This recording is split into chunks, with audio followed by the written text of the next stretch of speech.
ছাড় পেলেন না বিশেষভাবে সক্ষম ব্যক্তিরাও। শুনানি কেন্দ্রে হাজির হতে হলো এভাবেই। উত্তর দিনাজপুরের গুঞ্জেরিয়া এলাকার বাসিন্দা গৌরীমন নামে এক বিশেষভাবে সক্ষম মহিলা টোটো রিজার্ভ করে ইসলামপুর বিডিও অফিসে পৌঁছন।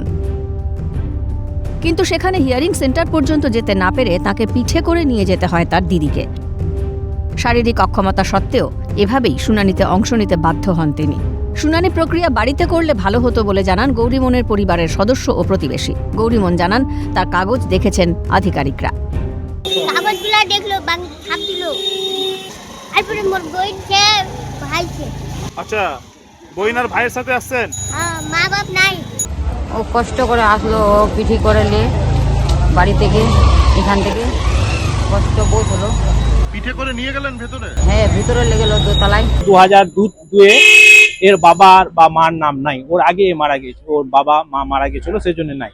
একটা সমস্যা যে আছে, একে এখন ডাকলো, নোটিশ গেছে, আসতে হলো, কিন্তু এটা না করে যে বাড়ির ব্যবস্থাটা করতো, এই হ্যান্ডিক্যাপ এর বাড়ির যায় করতো ভালো হতো। কিন্তু একই ছবি ধরা পড়ে ইসলামপুর পুরসভার শান্তিনগর এলাকাতেও। ওই এলাকার বাসিন্দা সুব্রত বিশ্বাস কয়েক বছর আগে এক দুর্ঘটনায় দুটি পা হারান। বর্তমানে ট্রাইসাইকেলই তার একমাত্র ভরসা। অভিযোগ, হিয়ারিংয়ে যোগ দিতে মা বাবাকে সঙ্গে নিয়ে তাকে রেললাইন টপকে প্রায় 2 থেকে 3 কিলোমিটার দূরত্ব অতিক্রম করতে হয়।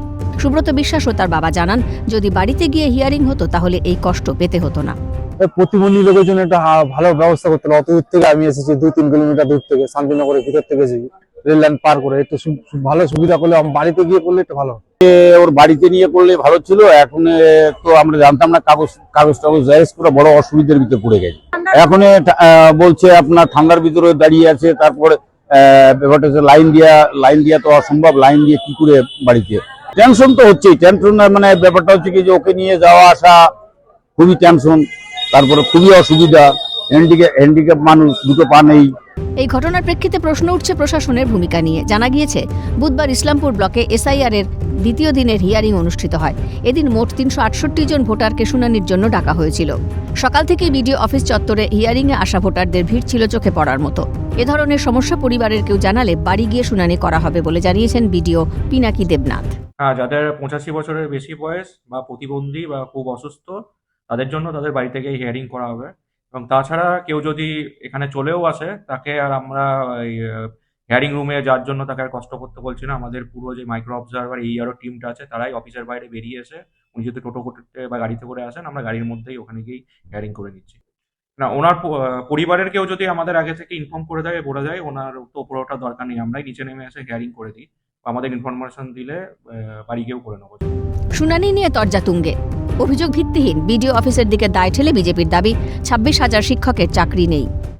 SIR সংক্রান্ত যত খরচাই হোক না কেন, যেন সাধারণ মানুষকে যেন পরিষেবা সঠিকভাবে দেওয়া হয়, এর সম্পূর্ণ দায়িত্ব কিন্তু বিডিও অফিসের। কেননা তাদের উপরে সমস্ত দায়িত্ব দেওয়া হয়েছে, সাধারণ লোকের যেন কোনো কষ্ট না হয়। এবং তৃণমূল যদি এই সামান্য বিষয় নিয়ে যদি অভিযোগ করে, সেটা একেবারে ভিত্তিহীন। একজন কিংবা দুজন লোক যে কষ্ট করে আসে, এটা নিয়ে ওদের অত দরদ যখন হচ্ছে।